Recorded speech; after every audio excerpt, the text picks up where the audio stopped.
Prime Minister Allen Chastanet is scheduled to outline the government's fiscal policies against the backdrop of a deep global recession when he presents the 2020-2021 appropriation bill in the House on Tuesday, June 23rd. The pandemic recession has crippled commercial activity, and the business community in the South will be keen on the details of the fiscal plan to pull the island from the abyss. Former Senator Deborah Vieux is the proprietor of the True Value hardware store chain. The business leader says the upcoming budget is pivotal, especially during this unpredictable period in world history. Yes, definitely. I mean, I would think that this is a critical budget.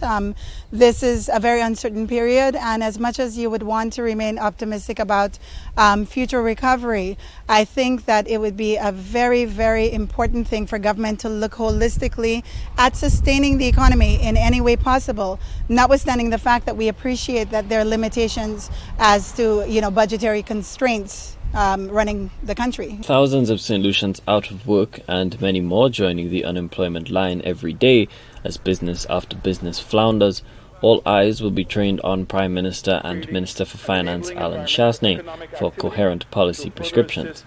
The challenge is daunting given St. Lucia's heavy reliance on tourism, which has been stopped in its tracks the world over by stringent sequestration measures to curb the spread of the coronavirus despite the end of lockdowns.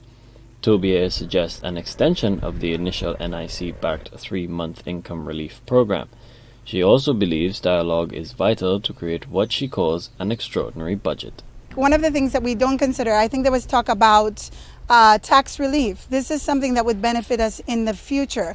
However, there are a lot of business operators that have rent, they have salary expense, they have utilities and so on. And if we look at it, we're a small developing island state that is heavily dependent on tourism. So in any event, everybody that is adversely affected by the fact that, still, even though we have said our borders are open, we do not have the inflow of tourists coming into the country, and that will have a very negative effect on our economy overall.